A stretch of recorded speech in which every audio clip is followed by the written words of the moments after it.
setiap umatku pasti masuk surga illa man aba, kecuali mereka yang enggan, kecuali mereka yang emoh. Para sahabat tentu kaget ketika mendengar bahwa ada orang-orang yang enggan masuk surga. Padahal mereka ini berjuang dengan sungguh dan serius untuk bisa masuk ke dalam surganya Allah Subhanahu wa taala. Mereka rela meninggalkan tempat tinggal mereka Makkah Al-Mukarramah, tempat properti mereka yang luar biasa, rumah yang mereka bangun hasil tabungan sekian tahun, kemudian usaha yang telah mapan di kota Makkah, semuanya mereka tinggalkan dalam rangka mencari surga, jemaah sekalian. Mencari surga. Nah, jemaah sekalian, ini para sahabat rela meninggalkan kota Makkah menuju negeri yang sangat jauh. Dulu tentu sangat jauh karena transportasi dulu tidak sama dengan transportasi pada zaman sekarang. Kalau bukan karena mencari surga, mereka tidak akan mampu pergi ke sana. Makanya para sahabat kaget, ada orang yang enggan masuk surga. Mereka bertanya, "Man aba ya Rasulullah?" Siapa yang enggan ya Rasulullah? Jawaban Nabi Muhammad SAW, "Man ata'ani dakhalal jannah wa man asani faqad aba." Siapa yang mentaatiku maka dia pasti masuk surga, dan siapa yang bermaksiat kepadaku dia inilah orang-orang yang enggan. Mentaati Nabi Muhammad SAW, Bapak Ibu sekalian, sebagai syarat untuk masuk surga, tentu tidak bisa langsung tiba-tiba kita bisa mentaatinya tanpa mempelajari bagaimana sisi kehidupan beliau, bagaimana kehidupan Nabi Muhammad SAW, termasuk setelah beliau melaksanakan ibadah-ibadah di bulan Ramadan, bagaimana kehidupan Nabi Muhammad SAW.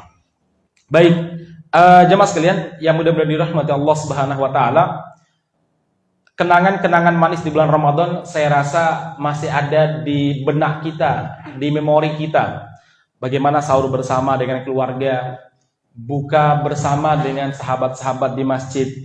Kemudian masih terbayang bagaimana kita taraweh berjamaah. Bahkan setelah sholat taraweh kita tadarusan. Ada juga di antara bapak-bapak, ibu-ibu yang melanjutkan qiyamul lail, karena ada beberapa masjid di Solo Raya ini banyak sekali yang melanjutkan dengan qiyamul lail. Masih ada suasana Ramadan itu masih teringat jemaah sekalian.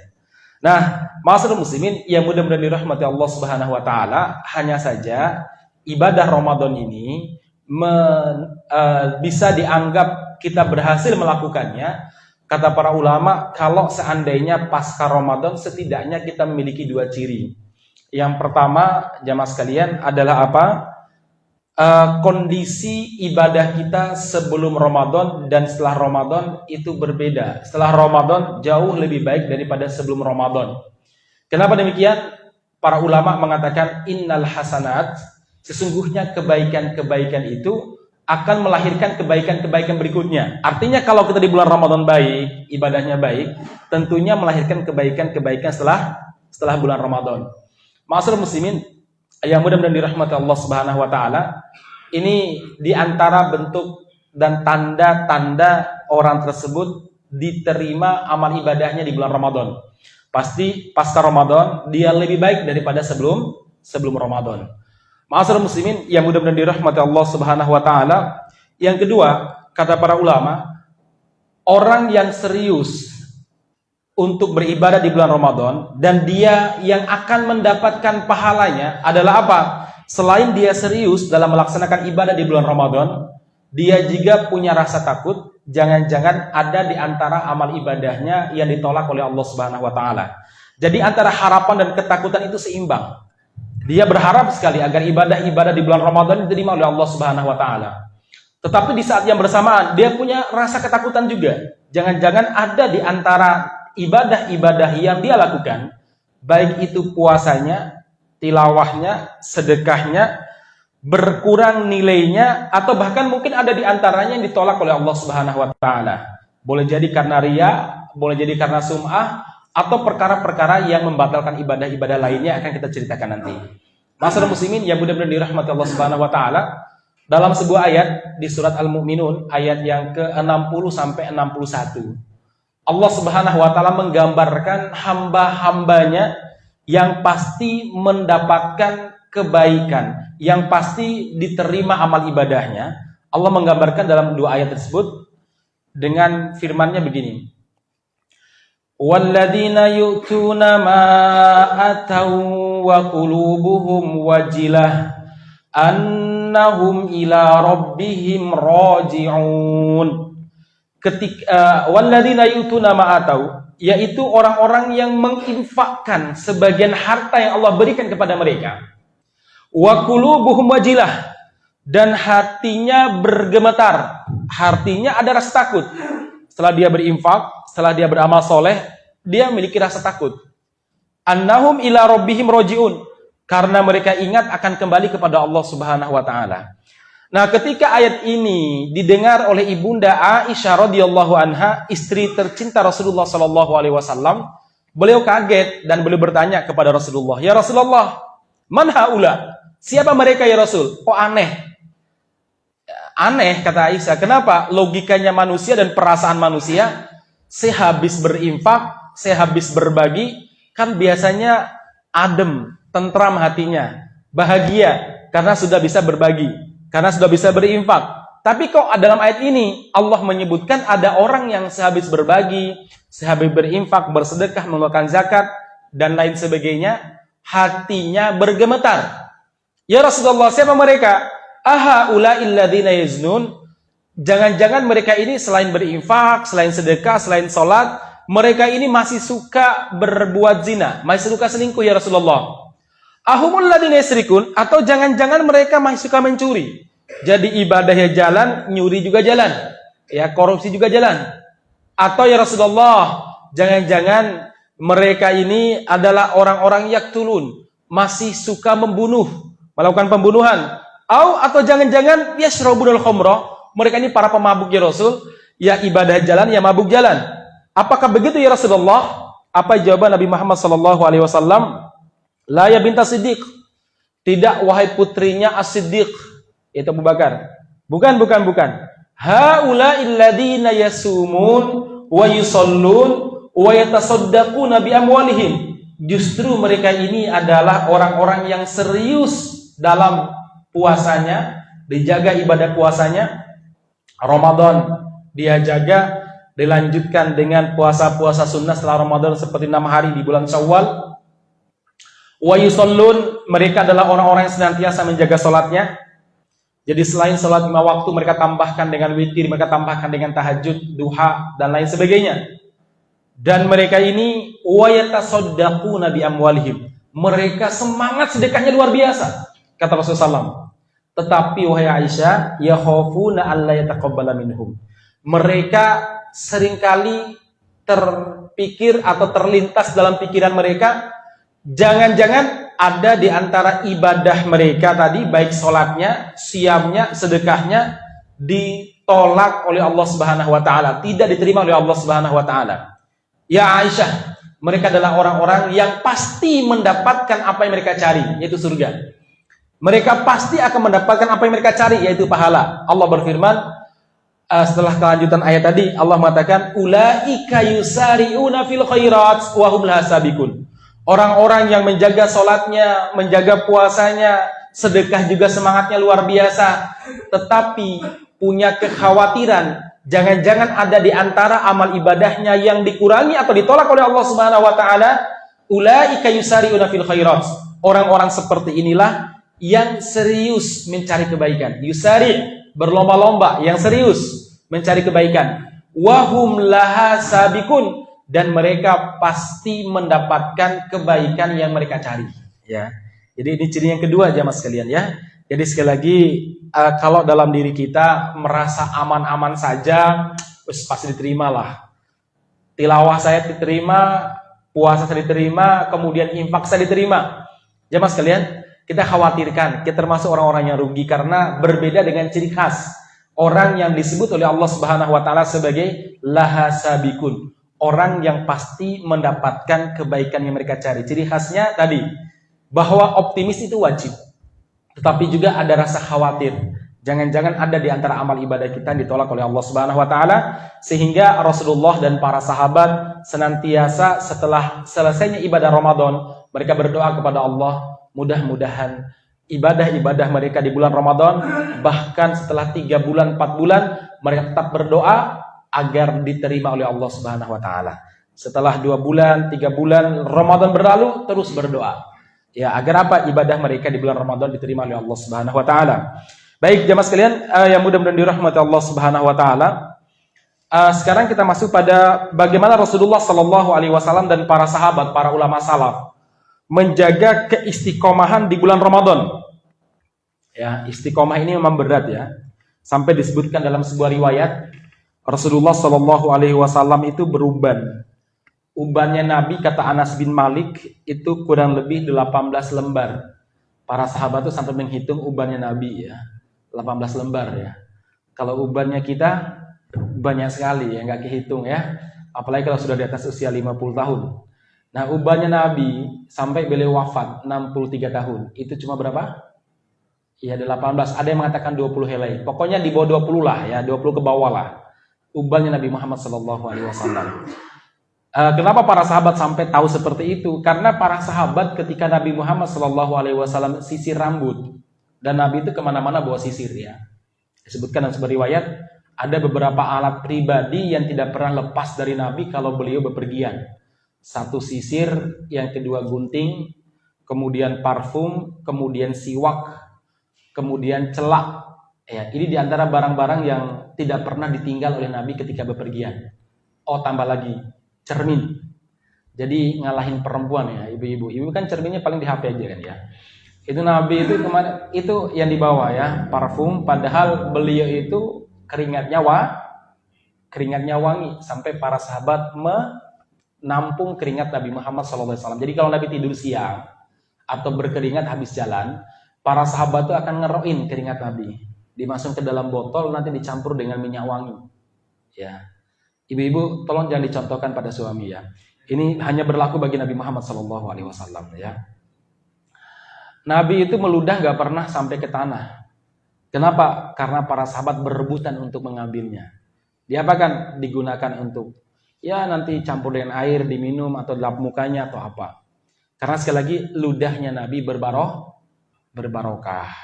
Sekali lagi ibu-ibu jangan dicoba ludah suaminya, apalagi habis bangun tidur subuh hari ya. Baik jemaah sekalian, itu Nabi Muhammad SAW. Nah, termasuk rambut.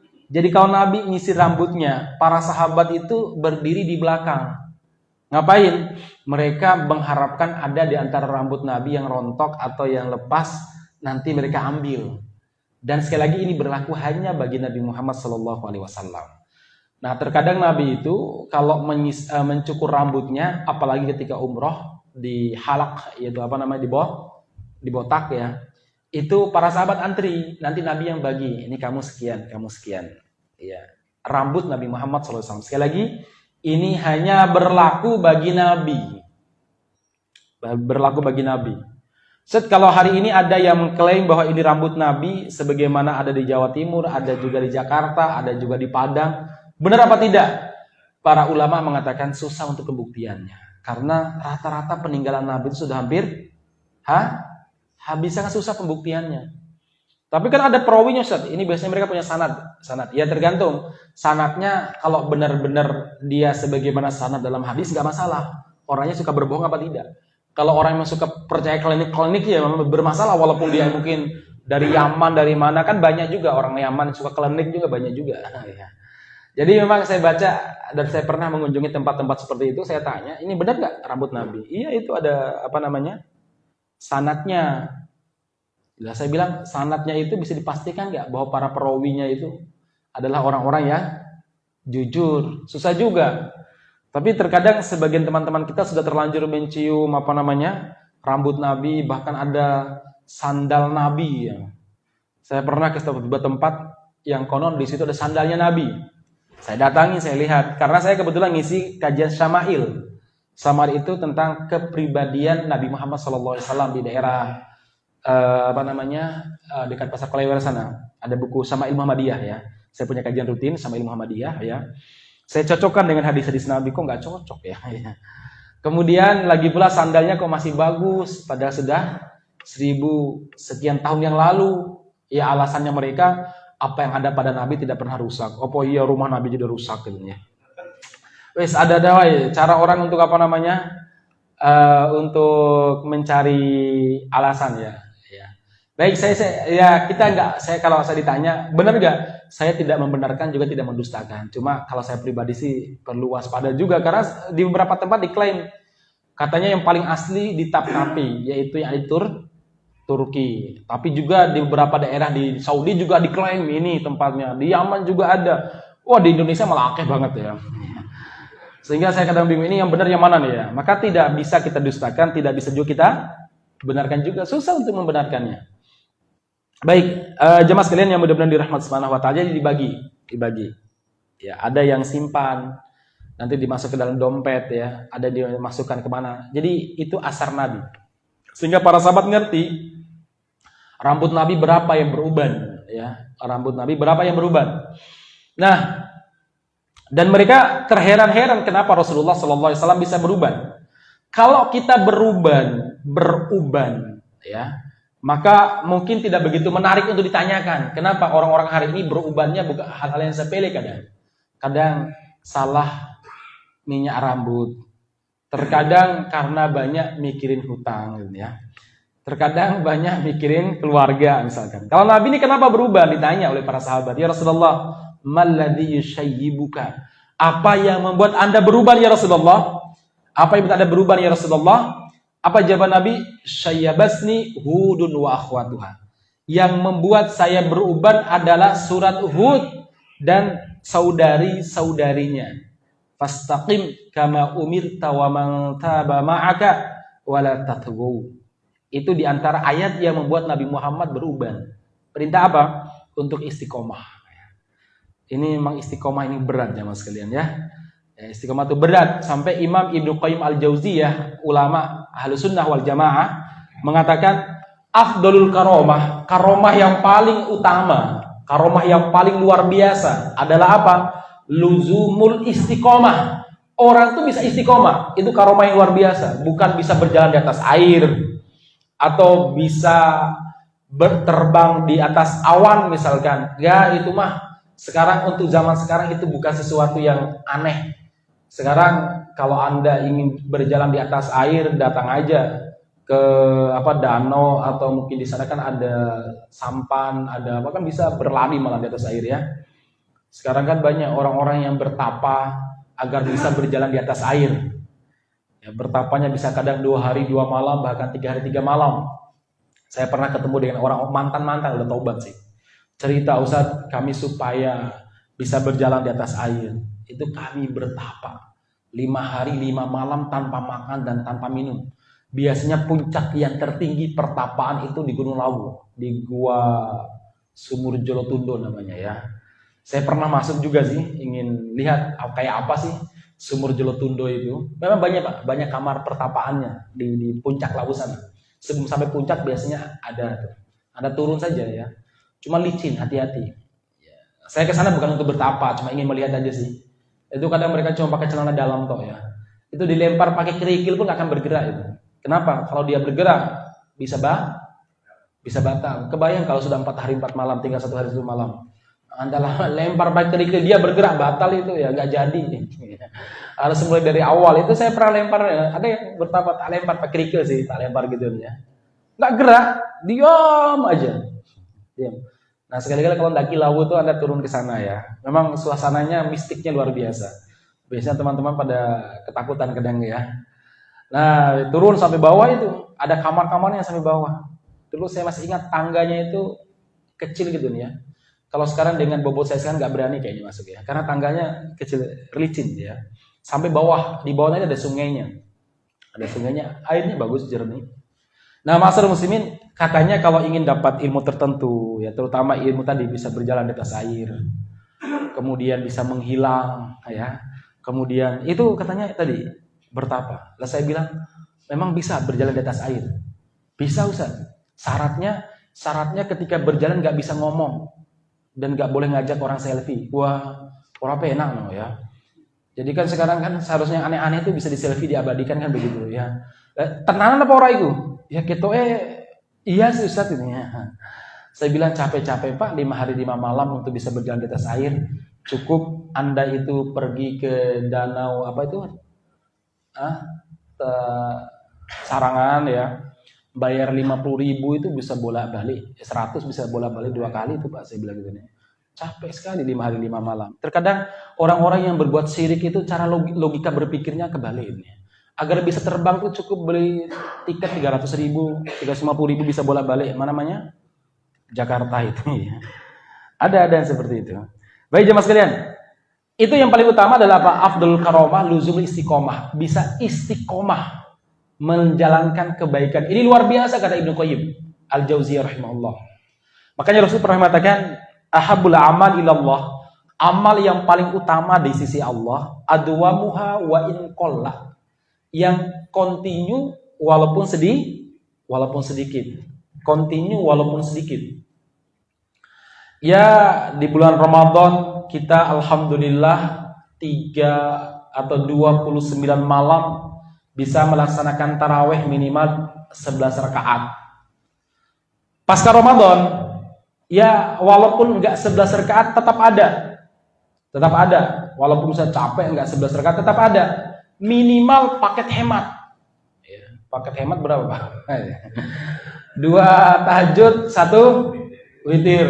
Dan paket hemat ini enak, kapan dilaksanakan? Ba'da Isya langsung boleh sebagaimana Anda tarawih ya.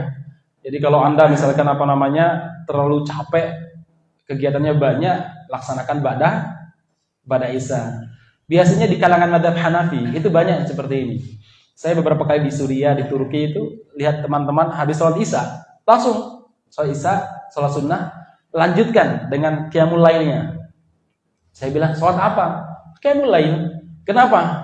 Besok susah bangun, terutama musim dingin. Ya, kalau musim dingin itu memang berat bangunnya, Pak. Kalau kita sekarang belum merasakan musim dingin sebagaimana orang-orang di sana. Itu narik selimut aja susahnya luar biasa. Dingin banget, dingin sekali. Itu orang bisa sholat subuh berjamaah saja di musim dingin.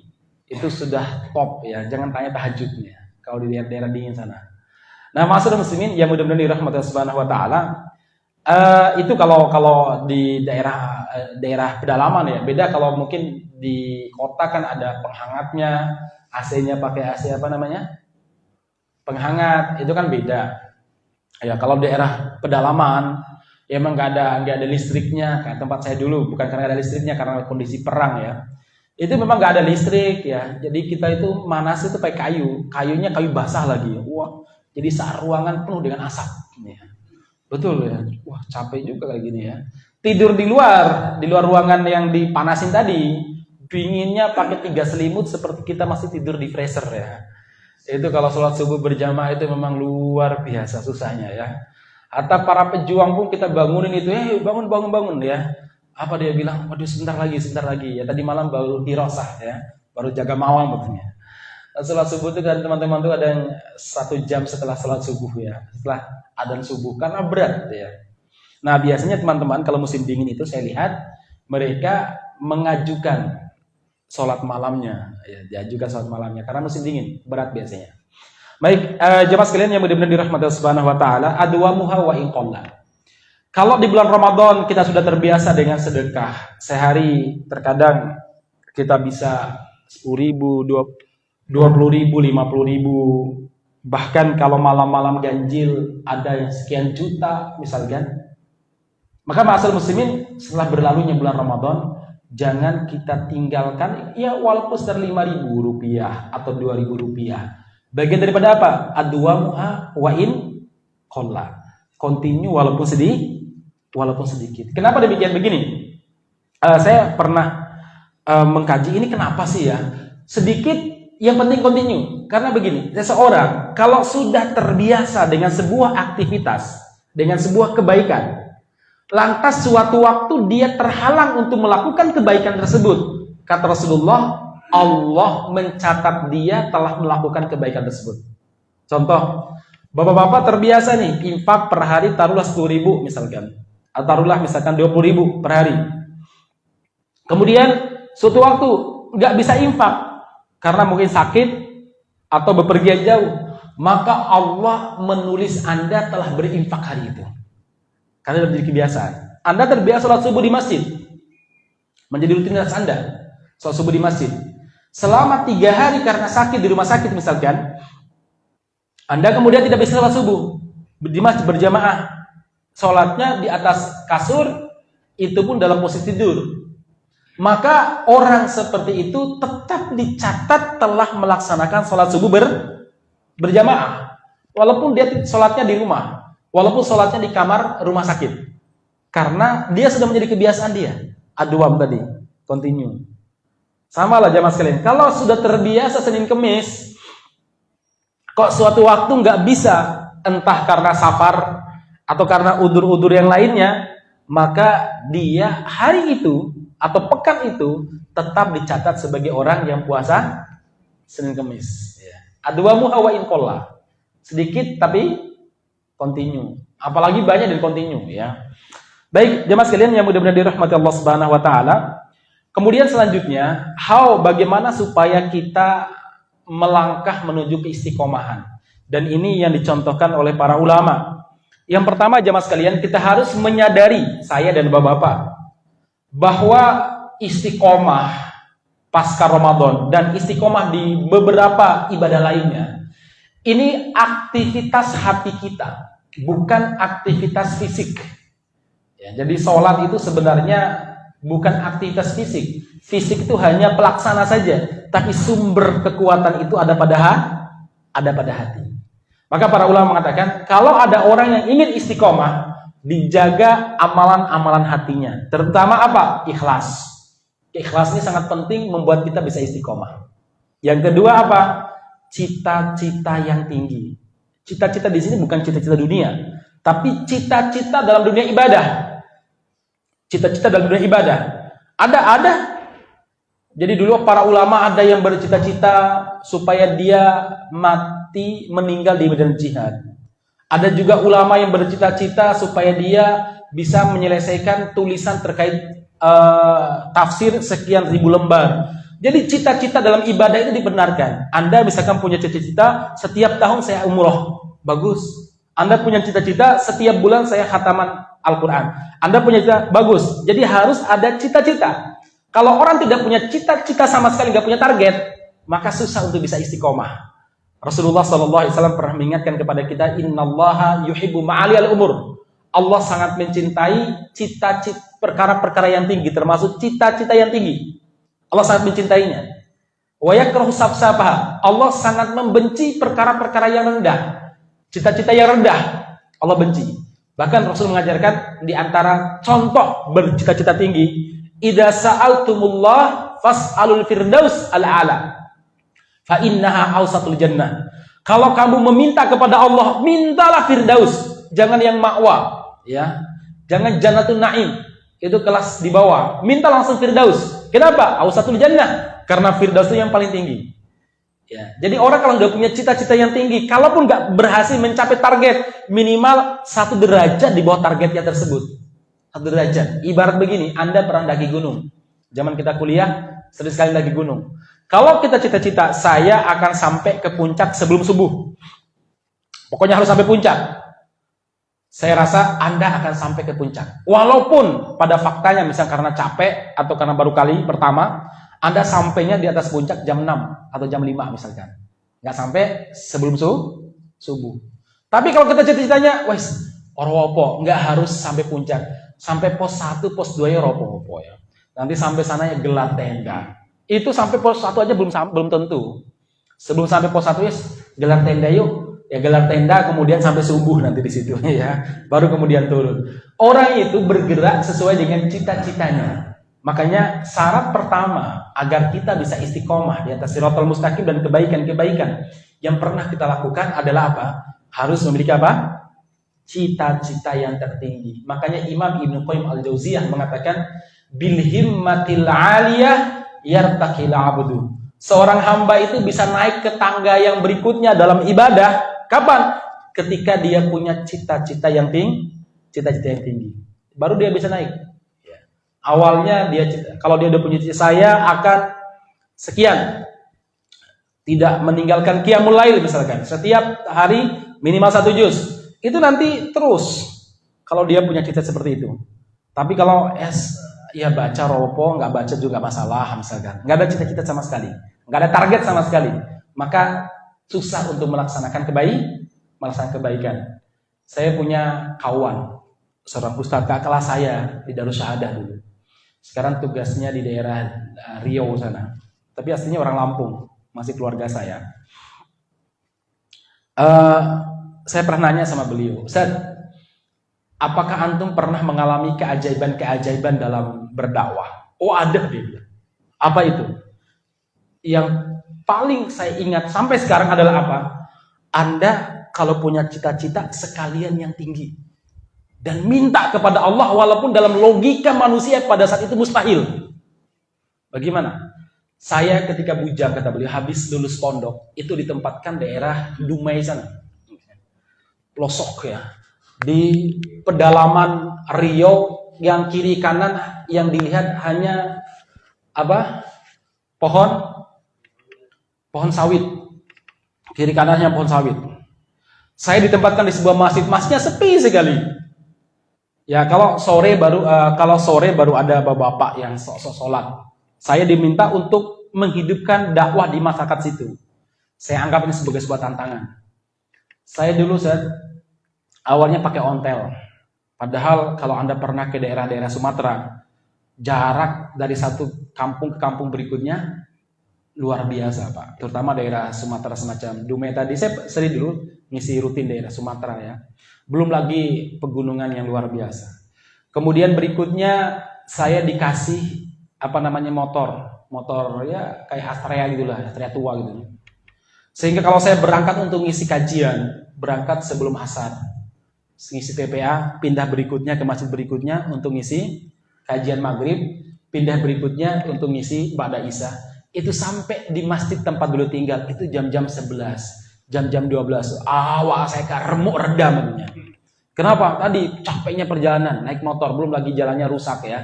Kalau kemarin Pak Jokowi ke Lampung jalannya rusak, itu daerah lain itu lebih rusak lagi sebenarnya ya. Saya pernah soalnya ke sana ya.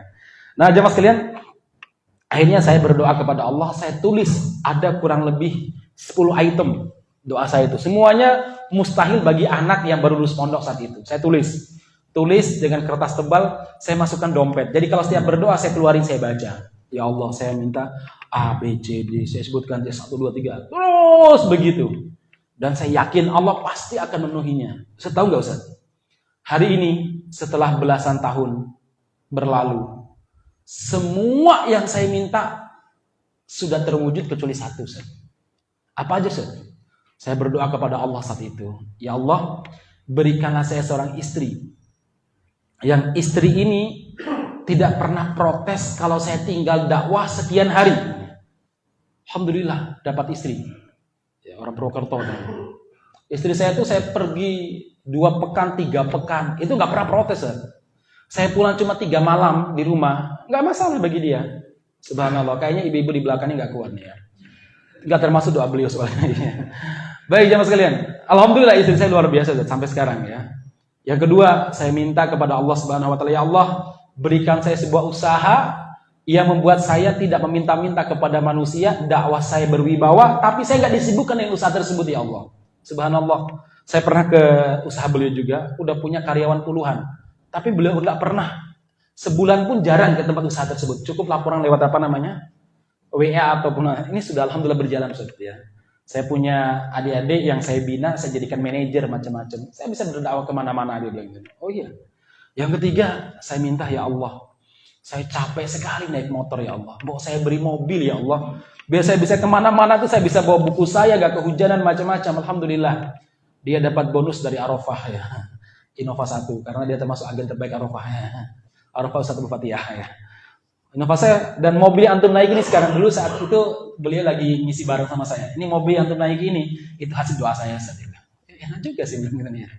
Terus saya berdoa, ya Allah, saya pengen umroh berkali-kali tanpa bayar. Sekarang beliau setahun tuh bisa 2 kali umrohnya tanpa bayar. Kenapa? Jadi pembimbing umroh terus. Dia berdoa, ya Allah, saya ingin berdakwah sampai mancanegara. Sekarang beliau rutin ngisi di Singapura, di Malaysia dan Brunei. Kan dekat kalau daerah sana kan, kadang ngisi. Subhanallah, padahal beliau bilang, antum, saya dibandingkan antum beda, antum kan mat alis, saya cuma lulusan pondok biasa gitu ya. Tapi ya bisa ngisi di mana-mana. Nah, boleh sebutkan beberapa doa-doanya, terus boleh bilang begini, tinggal satu yang belum terkabulkan. Kenapa?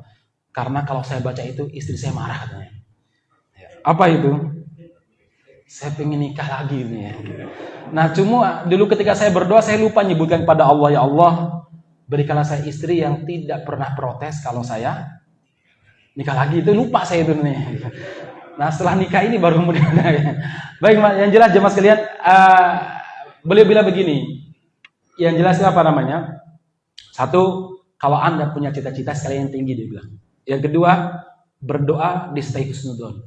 Yang ketiga, jangan pernah kita suudzon kepada Allah Subhanahu wa taala. Dan kalau Anda ingin sesuatu, detail. Mau apa detail? Yang detail. Jangan Rabbana atina fid dunya hasanah wa fil akhirati hasanah saja. Itu doa wajib ya. Tapi kalau ada yang sifatnya kebutuhan detailkan saja. Biar apa? Biar malaikat tuh kalau ngamininnya jelas gitu ya. Amin gitu lah. Iya juga nanti ya. Baik jemaah sekalian, ini ya cita-cita yang tinggi penting. Dan yang terakhir masyarakat muslimin adalah apa? Para ulama mengingatkan pasca Ramadan jauhi perkara-perkara mufsidatil a'mal. Perkara-perkara yang merusak amal kita. Apa saja perkara yang merusak amal kita? Banyak tentunya. Setidaknya ada 3 ya yang disebutkan oleh para ulama yang sering terjadi. Yang pertama masyarakat muslimin yaitu merendahkan Allah Subhanahu wa taala. Bagaimana seseorang hamba merendahkan Allah Subhanahu wa taala? Ciri khasnya dia sangat mudah bermaksiat tak kalah sendirian dan menjaga wibawa di hadapan manusia. Yastakhfuna minallah, yastakhfuna minan nasi wa la yastakhfuna minallah. Mereka bersembunyi dari pandangan manusia tapi tidak pernah bersembunyi dari pandangan Allah. Wa huwa ma'ahum, padahal Allah senantiasa bersama dengan mereka. Ini ciri-ciri orang yang meremehkan Allah. Sehingga Nabi Muhammad pernah bersabda, la'alaman aqwaman min ummati, kelak di hari kiamat saya kenal beberapa orang dari umatku ya'tuna yaumal qiyamati mithla jibali tihama. Dia datang kepada Allah di hari kiamat membawa pahala sebesar gunung Tihamah Baydah. Kalau sekarang mungkin ibarat gunung Lawu lah. Gunung Lawu itu berapa kabupaten, Pak? 5 ya. Karanganyar, Wonogiri, Magetan, Ngawi, enggak. Sragen, ya. 5 apa? Kabupaten besar sekali pahalanya, puasanya, infaknya, tahajudnya, qiyamul lailnya, semua dibawa. Fayaj'alullahu haba'an mansura. Allah jadikan debu-debu yang berterbangan. Allah enggak terima. Para sahabat kaget. Ya Rasulullah, celaka sekali orang ini. Siapa mereka ya Rasulullah? Agar kami tidak menjadi bagian dari mereka. Sifhum lana. Ceritakan kepada kami siapa mereka. Apa jawaban Nabi? Hum ikhwanukum. Mereka itu saudara kalian, teman kalian muslim. Ya'khuduna minal laili kama ta'khudun. Mereka memanfaatkan waktu-waktu malam sebagaimana kalian memanfaatkannya, tahajud, ya sholat, ya macam-macam. Walakin nahum, tetapi mereka ini idza khalau bimaharimillah, kalau mereka menyendiri dengan perkara-perkara yang diharamkan oleh Allah, intahabuha, dia melanggar larangan tersebut. Jadi suka bermaksiat. Apalagi zaman kita sekarang, di tengah kecanggihan teknologi, berbuat kebaikan itu gampang, tetapi berbuat keburukan gampang. Mendakwahkan kebenaran itu gampang, mendakwakan keburukan juga gampang. Sebagaimana ada salah seorang gubernur di Jawa Tengah, dia ngaku kalau dia sangat suka nonton film begitu ya. Bahkan dia menghadiahkan, ada anak SMA yang suka nonton itu, dihadiahkan apa? Laptop biar bisa nonton bareng katanya. Sekarang nyapres, kebacut ya. Baik jemaah sekalian yang mudah-mudahan dirahmati Allah Subhanahu wa taala. Jadi ini hati-hati juga nih gubernur ya. Allah, ngeri sekali ya. Sampai ada yang mengatakan kalau dia jadi presiden bisa-bisa Miyabi boleh datang ke Indonesia nanti. Lanjut. Jadi sekali lagi, orang ini siapa mereka ya Rasul? Ya tadi orangnya. Yaitu kalau di hadapan manusia dia jaga diri, kalau dia sendirian dia bebas melanggar kemaksiatan. Kenapa demikian? Di mata dia Allah lebih rendah daripada manusia. Ini perusak amal yang paling buruk.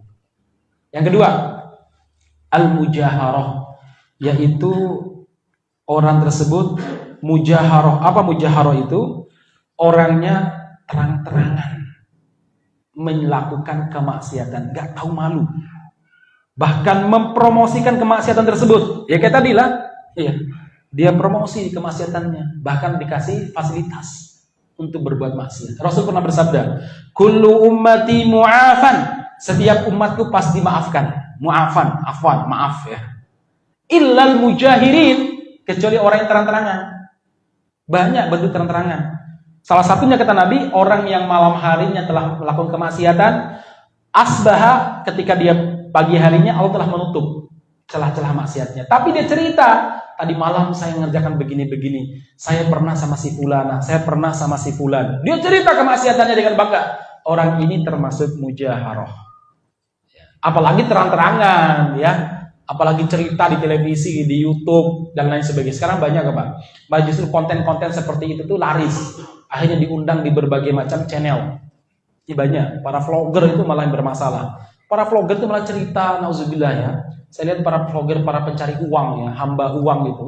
Itu ya tadi cerita-cerita yang sifatnya maksiat, cerita yang sifatnya syahwat itu di vlogger ulang vlog. Kamu sama siapa? Wah, nauzubillah.